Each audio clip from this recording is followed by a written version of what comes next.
गुरु दक्षिणा। एक बार एक शिष्य ने विनम्रतापूर्वक अपने गुरुजी से पूछा, गुरुजी, कुछ लोग कहते हैं कि जीवन एक संघर्ष है, कुछ अन्य कहते हैं कि जीवन एक खेल है, और कुछ जीवन को एक उत्सव की संज्ञा देते हैं। इनमें कौन सही है?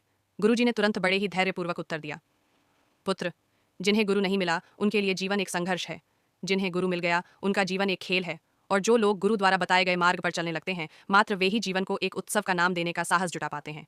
यह उत्तर सुनने के बाद भी शिष्य पूरी तरह से संतुष्ट न था। गुरुजी को इसका आभास हो गया। वे कहने लगे, लो, तुम्हें इसी संदर्भ में एक कहानी सुनाता हूँ। ध्यान से सुनोगे तो स्वयं ही अपने प्रश्न का उत्तर पा सकोगे। कहानी। गुरु दक्षिणा की सच्ची सीख। उन्होंने जो कहानी सुनाई वह इस प्रकार थी। एक बार की बात है कि किसी गुरुकुल में 3 शिष्यों ने अपना अध्ययन संपूर्ण करने पर अपने गुरुजी से यह बताने के लिए विनती की कि उन्हें गुरु दक्षिणा में उनसे क्या चाहिए। गुरुजी पहले तो मंद मंद मुस्कुराए और फिर बड़े स्नेहपूर्वक कहने लगे, मुझे तुमसे गुरु दक्षिणा में एक थैला भर के सूखी पत्तियां चाहिए, ला सकोगे? वे तीनों मन ही मन बहुत प्रसन्न हुए, क्योंकि उन्हें लगा कि वे इसे बड़ी आसानी से पूरा कर सकेंगे।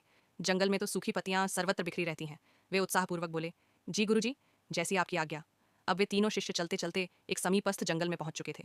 लेकिन यह देखकर कि वहां तो सूखी पत्तियां केवल एक मुट्ठी भर ही थीं, उनके आश्चर्य का ठिकाना न रहा। वे सोच में पड़ गए कि आखिर जंगल से कौन सूखी पत्तियां उठाकर ले गया होगा।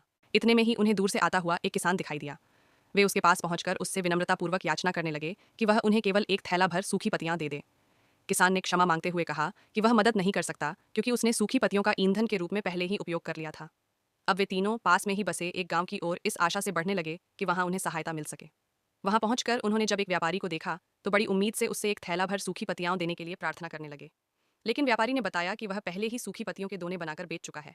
फिर उस व्यापारी ने उन्हें एक बूढ़ी माँ का पता बताया, जो सूखी पत्तियों को अलग अलग करके कई प्रकार की औषधियां बनाया करती थीं।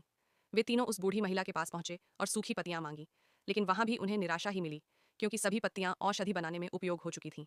अब निराश होकर वे तीनों खाली हाथ गुरुकुल लौट गए। गुरुजी ने उन्हें देखते ही स्नेहपूर्वक पूछा, पुत्रों, ले आइए गुरु दक्षिणा। तीनों ने शर्माते हुए सिर झुका लिया। गुरुजी द्वारा दोबारा पूछे जाने पर उनमें से एक शिष्य बोलने लगा, गुरुदेव, हम आपकी इच्छा पूरी नहीं कर पाए। हमें लगा था कि सूखी पत्तियां तो जंगल में सर्वत्र बिखरी रहती होंगी, लेकिन आश्चर्य की बात है कि लोग उनका भी कितना उपयोग करते हैं। गुरुजी मुस्कुराते हुए प्रेमपूर्वक बोले, निराश क्यों होते हो? प्रसन्न हो जाओ। यही ज्ञान ही मेरी गुरु दक्षिणा है, कि सूखी पत्तियां भी व्यर्थ नहीं होती, बल्कि उनके भी अनेक उपयोग हुआ करते हैं। मुझे गुरु दक्षिणा के रूप में यही दे दो। तीनों शिष्य गुरुजी को प्रणाम करके प्रसन्नतापूर्वक चले गए। वह शिष्य जो गुरुजी की कहानी एकाग्रचित होकर सुन रहा था, अचानक बोला, गुरुजी, अब मुझे समझ आ गया कि इस कहानी का क्या अर्थ है। उसने कहा, जब सर्वत्र उपलब्ध साधारण सूखी पत्तियां भी निरर्थक नहीं होती, तो हम किसी व्यक्ति या वस्तु को छोटा और महत्वहीन क्यों माने? इस संसार में चींटी से लेकर हाथी तक और सुई से लेकर तलवार तक सभी का अपना अपना महत्व है। गुरुजी बोले, सही कहा पुत्र। हमें जब भी किसी से मिले तो उसे मान देने का प्रयास करना चाहिए। इससे हमारे जीवन में प्रेम, सहानुभूति, सद्भावना और सहिष्णुता का विस्तार होता है, और हमारा जीवन संघर्ष के बजाय उत्सव बन जाता है। अंतिम संदेश। यदि हम मन, वचन और कर्म, इन तीनों स्तरों पर इस कहानी को समझें तो यह कहानी सदा सत्य ही सिद्ध होती है।